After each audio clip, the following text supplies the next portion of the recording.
সারাটা রাত ঠিক করে ঘুমাতেই পারিনি, কারণ আজকের দিনটা আমাদের জীবনের এবং আপনাদের জীবনেরও একটা মেমোরেবল দিন হচ্ছে। অনেকদিন আগেই ধরা পড়েছে ছেলেটি। আমি জানি না আইন কানুন ওকে কি শাস্তি দেবে বা কতদিন ও ভেতরে থাকবে, তবে এই অভাগা মায়ের মন থেকে অভিশাপ দিচ্ছি, তুই কোনোদিনও সুখী হবি না, কোনোদিনও তুই সুখী হবি না। তুই বেঁচে থেকে তিলে তিলে মরবি, আমার অভিশাপ তোকে। তুই বেঁচে থেকে তিলে তিলে মরবি, কোনোদিনও তুই সুখ পাবি না, এটা আমার অভিশাপে। অভাগা মায়ের মন থেকে আমি তোকে অভিশাপ দিচ্ছি, তুই কোনোদিনও সুখী হবি না। যাই হোক, এখন আপনাদের সাপোর্ট আর আপনাদের পাশে থাকাটাই আমার কাছে সব থেকে বড় চাওয়া। একটু সময় দিন, আমি চেষ্টা করব আমার এই প্রাণীগুলোর জন্য, এই অবলাগুলোর জন্য, যদি পারি। জানি না পারবো কিনা।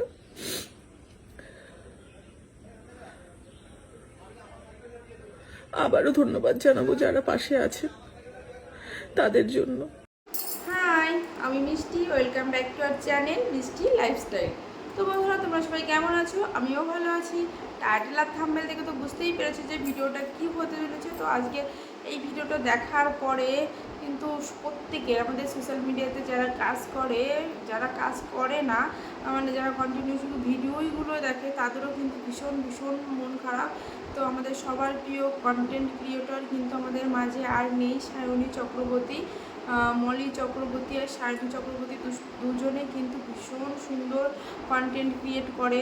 পশু পাখি, গরু, ছাগল, মানে কুকুর, বিড়াল, এগুলো নিয়েই কিন্তু তাদের জীবন কাটছিল বেশ সুন্দর। মানে আমি কন্টিনিউ ভিডিওটা দেখতাম, ভীষণ ভীষণ ভালো লাগতো। তো কিছুদিন হলো তোমরা সবাই দেখতে পেয়েছো যে সায়নী চক্রবর্তী আর আমাদের মাঝে নেই। সেই পশুপ্রেমী একজন মানুষ আমাদের মাঝ থেকে হারিয়ে গেছে। সে যেখানেই থাকুক, ভালো থাকুক, সুস্থ থাকার কথা তো আর বলতে হচ্ছে না, যেখানেই থাক ভালো থাক, তার আত্মার শান্তি কামনা করি। আর তার মা কিন্তু মলি চক্রবর্তী ভীষণভাবে ভেঙে পড়েছে। আর আমরা সোশ্যাল মিডিয়াতে কিন্তু তাকে সায়নী চক্রবর্তী নামে চিনি না, আমরা চিনি সুন্দরী দিদি নামে। সুন্দরী হচ্ছে তার একটি গরু। সে কিন্তু তাকে ভীষণ ভীষণ ভালোবাসতো এবং তাকে নিয়েই প্রতিনিয়ত তার ভিডিওগুলো, কন্টেন্টগুলোও ছিল।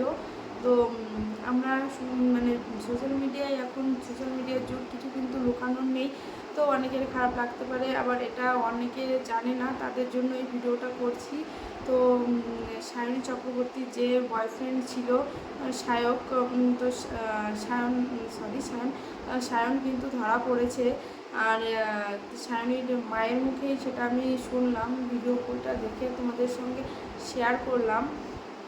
তো আশা করব যে আইনিভাবে হোক, তার জন্য যেহেতু একটি জীবন চলে গেছে, তার কিন্তু তার উচিত যেটুকু শাস্তি প্রাপ্য সেটুকু কিন্তু তার দেওয়া উচিত। সব দিক বিচার বিবেচনা করে সঠিক ভাবে তদন্ত হয়ে কি হয়েছিল, কি ঘটেছিল। তার মা কিন্তু নিজে মুখে স্বীকার করেছে যে সায়নী চক্রবর্তী সেদিন তার বয়ফ্রেন্ডের বাড়ি থেকে কাঁদতে কাঁদতে ফিরেছিল, এবং আমরা অনেকেই মুখেই শুনতে পাচ্ছি যে প্রতিনিয়ত কন্টিনিউ মদ খেয়ে নাকি তাকে মারধর করতো। এবং সায়নী চক্রবর্তী কিন্তু ভীষণ ভালো মনের ছিল, আমরা যেটুকু দেখেছি, যা বিচার করতে পারছি। এবং সায়নের কাছে কেমন ছিল সেটা তো আমরা জানি না। তো যাই হোক, তাদের মধ্যে কী হয়েছিল সেটাও আমরা জানি না। কেন সায়নী চক্রবর্তী সুইসাইড করেছে সেটা তার মায়ের মুখ থেকে শুনতে পাচ্ছি যে সেদিন বয়ফ্রেন্ডের বাড়ি থেকে কাঁদতে কাঁদতে ফিরেছিল এবং তারপরেই এসে এই অঘটন ঘটিয়েছে। সঠিক তদন্ত হোক, সবটাই হয়েছে হয়তো। সে কিন্তু এখন আপাতত জেলে আছে, জানি না তার কতদিন কি জেল হবে, এবং তার জন্য তার প্রাপ্য শাস্তি যেন সে পায়। সে যে অপরাধী করুক না কেন, সে তার প্রাপ্য শাস্তি, তার প্রাপ্য সে তার প্রাপ্য শাস্তি পেলেই সবাই খুশি হবে। এবং সায়নী চক্রবর্তী যে আমাদের মাঝে আর নেই, সুন্দরী দিদি, তারও কিন্তু আত্মার শান্তি পাবে। তো ভিডিওটা যদি তোমাদের ভালো লাগে অবশ্যই লাইক কমেন্ট শেয়ার করে দিও, আর যা জানতে চাও অবশ্যই জানিও। একটা কমেন্ট রেখে যেও, যাতে আমি জানতে পারি যে কে আমার ভিডিওটা দেখেছে। তো অবশ্যই সেই কমেন্ট পেলে কিন্তু ভিডিও করার আগ্রহটা বাড়ে। তো তোমাদের অবশ্যই বলবো একটা করে কমেন্ট রেখে যেও।